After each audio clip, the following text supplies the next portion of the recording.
नमस्कार मित्रांनो, राज्यातील सक्रिय नोंदीत बांधकाम कामगारांना वाटप केल्या जाणाऱ्या गृहोपयोगी भांडे संच अर्थात भांडे वाटप योजनेसंदर्भातील एक अतिशय दिलासादायक व महत्त्वपूर्ण असं अपडेट आहे.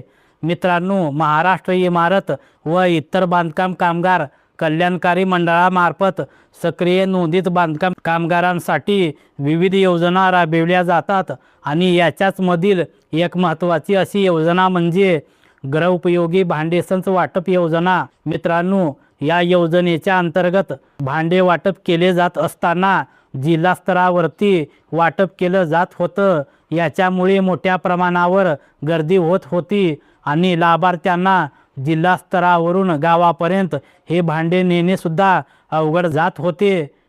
आणि याच पार्श्वभूमीवरती सध्या सुरू असलेल्या अर्थसंकल्पीय अधिवेशनामध्ये याच्या विरोधात एक मोठा आवाज उठविण्यात आला होता आणि याच पार्श्वभूमीवरती राज्याचे कामगार राज्यमंत्री आशिष जायसवाल यांच्या माध्यमातून काही महत्त्वाची अशी माहिती देण्यात आली आहे.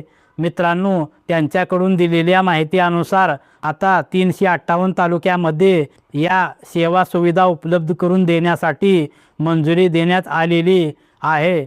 प्रत्येक तालुक्यामध्ये सुरक्षा किट वाटप, अत्यावश्यक साहित्य वाटप व गृहोपयोगी भांडेसंच वाटप केलं जाणार आहे.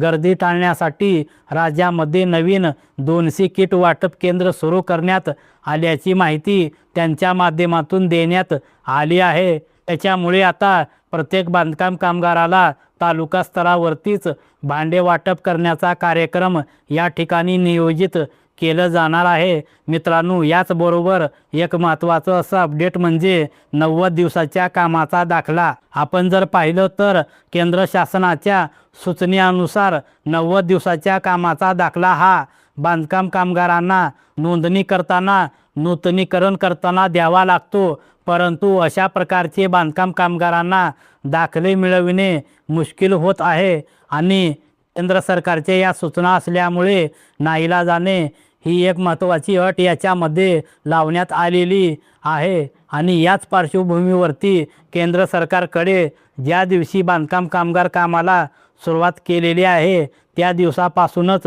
त्याची नोंदणी गृहीत धरावी अशा प्रकारची विनंती करण्यात आल्याची माहितीसुद्धा त्यांच्या माध्यमातून देण्यात आलेली आहे. आता केंद्र सरकारच्या माध्यमातून जर ही अट शिथिल करण्यात आली तर राज्यातील बांधकाम कामगारांना सुद्धा दिलासा मिळू शकतो अशा प्रकारची एक माहिती त्यांच्या माध्यमातून सध्या सुरू असलेल्या अर्थसंकल्पीय अधिवेशनामध्ये देण्यात आलेली आहे. तर मित्रांनो, बांधकाम कामगारांना अतिशय दिलासादायक व महत्त्वपूर्ण अशी बाब आहे आणि जर हा बदल झाला तर नक्कीच राज्यातील बांधकाम कामगारांना दिलासा मिळणार आहे. आणि जर हा बदल झाला तर नक्कीच राज्यातील बांधकाम कामगारांना दिलासा मिळणार आहे. तर मित्रांनो, अतिशय महत्त्वपूर्ण अशी माहिती आहे, ती आपणास नक्की उपयोगी पडेल अशी आशा करतो. धन्यवाद.